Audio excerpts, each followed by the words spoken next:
She was the sun of my life, the gilder of every pleasure, the soother of every sorrow. I had not a thought concealed from her, and it is as if I had lost a part of myself. Hello, I'm Tiffany from Stitchin Addiction. If you are new here for Virtual Jane Con, welcome. Because the con and this video are happening right before Jane Austen's death date of July 18th, I thought it would be appropriate to take some time to explore what Regency Mourning would have looked like when Cassandra lost her sister and best friend.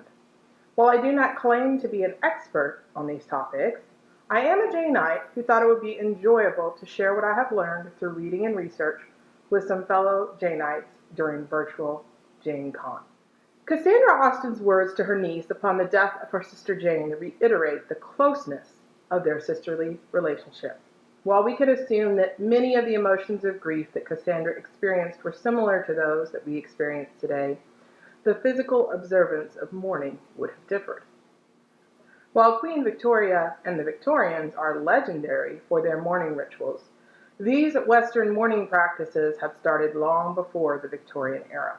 However, the mourning rituals that Cassandra would have observed upon Jane's death would have been less rigid than the ones later observed during the Victorian era. So what formalities exactly would Cassandra have practiced as she mourned her sister and her best friend? Join me today as we explore what Cassandra's duties and dress might have looked like in the days and months following Jane's death. Because Jane and Cassandra were the best of friends, Jane not only breathed her last while in Cassandra's arms, but she also named Cassandra as the executor of her will. Therefore, it would have also fallen to Cassandra to perform many of the immediate rituals required after Jane's death. Because of decomposition and a lack of embalming practices, the body was typically buried within a matter of days in a place close to where they died. This could help explain why Jane was buried in Winchester Cathedral instead of at the churchyard at Chawton, where her mother and sister were later buried. The cathedral was closer to the house in College Street where Jane passed. In the 6 days between Jane's death and her funeral, Cassandra would have needed to perform a series of formalities to prepare for the funeral. Her first task would have been to immediately prepare and send letters to those who might wish to attend the funeral.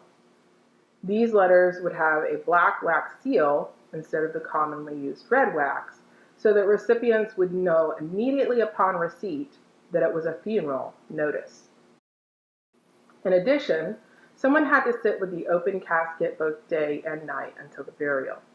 Although this is normally framed as a spiritual ritual, it was probably also a practical necessity to keep rats and other intruders away from the body. This duty most likely would have primarily fallen to Cassandra. Mourning mementos were commonly prepared from the deceased's possessions to be given to those closest to her at the funeral. These could be items from their wardrobe, such as gloves, scarves, ribbons, etc., or they could be memento jewelry, such as this brooch, made from their hair. This is another duty that would have most likely fallen to Cassandra. Finally, Cassandra would have needed to switch her entire wardrobe to mourning. Since she was one of Jane's closest female relatives, she would have been in mourning for about a year.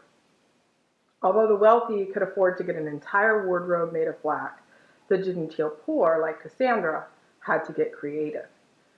Jane's letters to Cassandra hint of this economy, borrowing black items from each other, remaking black items to the current fashion, and even dyeing older items of clothing black to ease the financial strain. So, what would Cassandra most likely have worn to her sister's funeral and in the following year of mourning? There are two key components mentioned in British Regency mourning attire. First, the fabric that was used would have needed to be matte, not shiny. Jane herself, writing about mourning attire worn merely a few months before her death, mentions bombazine and silk crepe. Bombazine was a silk-wool blend fabric, or it could also be made just of silk, and the weave of silk crepe created a dull rather than shiny finish. Both fabrics were commonly used for mourning dress throughout the Regency period and even into the Victorian era because of their matte finish. The second component was that Regency mourning attire would have a broad hem. Women would convert their normally narrow hems in their dresses to broad hems of 3 inches or more to wear for mourning. To create a Regency mourning ensemble, such as Cassandra might have worn, I began with the dress. Square neck dresses are commonly seen in many Regency era fashion plates and paintings, so I used this pattern from Patterns of Fashion as my inspiration. The pattern was taken from an extant dress dated 1806 to 1809 in the Victoria and Albert Museum. But because the style is still seen in Regency fashion plates past those dates, I feel it is safe to assume Cassandra could have still worn this style in 1817. She could have also dyed an older dress black that was in this style. I was unable to locate a bombazine fabric, and the silk crepe that I found seemed a bit too heavy of a weight for the dress pattern, so I decided to use a silk cotton twill weave voile. Because of the weave and the blend, it bears some similarities to bombazine, and I felt it was a historically adequate choice. This lightweight fabric is the perfect weight for a Regency dress. No ensemble is complete without the accessories, of course. Cassandra could have worn this dress both for day or evening wear, depending on the accessories that she used with it. For day wear, the neckline of the dress would have been filled in with a chemisette for both warmth and modesty. Low necklines were only worn in the evening. Many Regency fashion plates show women in mourning with a bit of white as a chemisette or ruffle, so I chose a white chemisette as the accessory for day wear. To wear this dress outdoors, Cassandra would have worn a black bonnet. The stovepipe bonnet was in fashion during 1817, as seen here in the fashion plate from Ackerman's repository. If it was chilly, Cassandra would have worn a black cloak, spencer, or pelisse. Cloaks were commonly worn by those with less financial means, as they did not require the fitting needed for a spencer or pelisse, so they could be made cheaply. For evening wear, Cassandra would have worn all black jewelry during the first phase of mourning, and later transitioned into memento jewelry. Once the funeral date of July 24th arrived, Jane's body would have been transported to the cathedral, and the clergyman would have read the service for the burial of the dead from the Church of England prayer book before she was laid to rest. Cassandra's formal mourning attire, though, did not end there.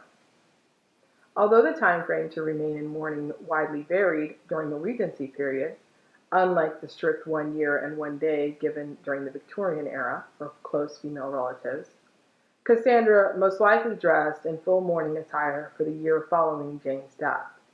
After this, she would have switched to half mourning attire for probably about 6 months.